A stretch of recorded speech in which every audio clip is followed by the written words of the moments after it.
महाभारत काल में पंचाल राज्य के राजा द्रुपद थे, जिनकी कोई संतान नहीं थी, जिसके लिए उन्होंने पूरे राज्य से ब्राह्मणों को एकत्रित करके एक यज्ञ का आयोजन करवाया, जिससे एक पुत्री रत्न ने जन्म लिया, जिसका नाम द्रुपद राजा की पुत्री होने पर द्रौपदी रखा गया।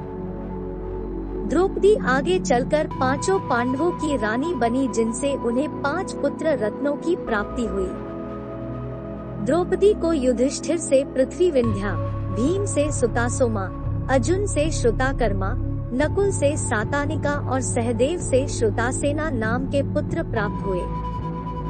पंचाल राज्य के राजा अपनी पुत्री द्रौपदी का विवाह एक कुशल योग्य वर से करना चाहते थे, जिसके लिए उन्होंने एक स्वयंवर का आयोजन करवाया, जिसमें उन्होंने महल के एक कमरे में एक खंबा खड़ा करवाया, जिस पर एक गोले में एक मछली बांधी गई।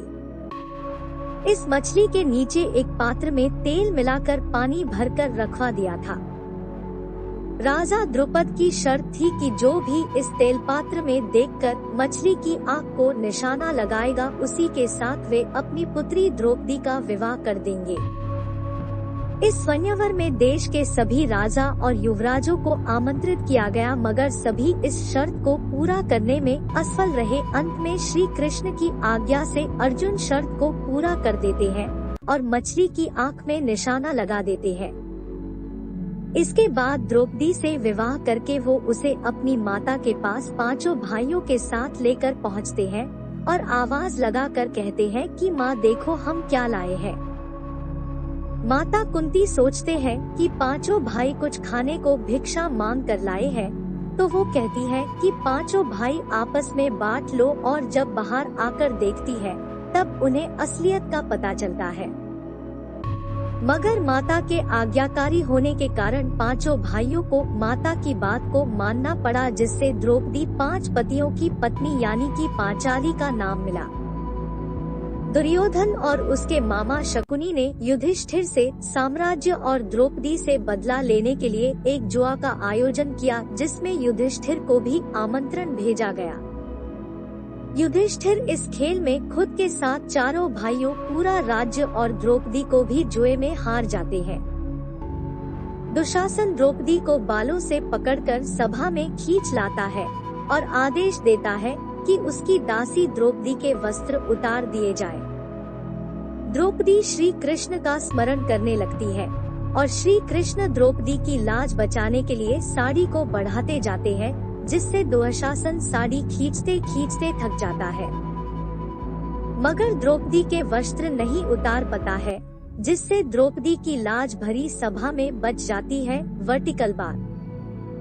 इसके बाद इस बात से दुखी होकर भीम शपथ लेते हैं कि जब तक वह दुशासन की छाती का खून नहीं पी लेगा और दुर्योधन की जंघा को अपने गदा से तोड़कर नष्ट नहीं कर देता, तब तक शांत नहीं बैठेगा। द्रौपदी भी शपथ लेती है कि जब तक वह दुर्योधन के खून से अपने बालों को नहीं धो लेती, वो अपने बालों को नहीं बांधेगी। शादी के बाद वनवास के समय में द्रौपदी 5 पांडवों के साथ जीवन व्यतीत करने लगी और एक बार में एक ही पांडव के साथ समय व्यतीत करती थी।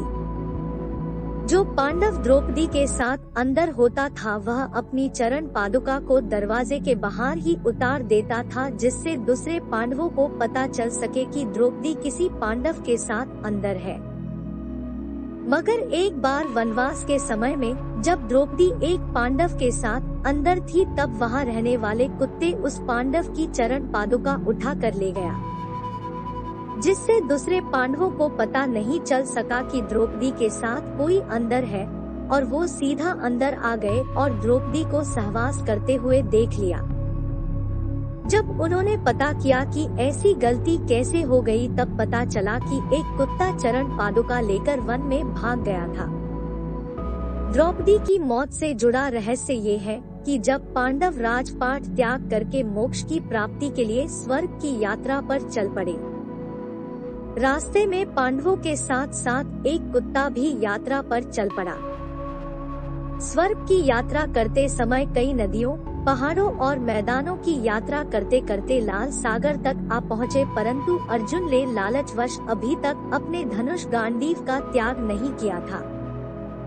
जिससे यहाँ अग्निदेव प्रकट हुए और अर्जुन को गांडीव को त्याग करने का आदेश दिया। फिर अर्जुन ने गांडीव का त्याग कर दिया और स्वर्ग की यात्रा पर आगे बढ़ गए। पांडव पूरी पृथ्वी की परिक्रमा करने की इच्छा के साथ आगे बढ़ते गए और हिमालय तक आ पहुँचे।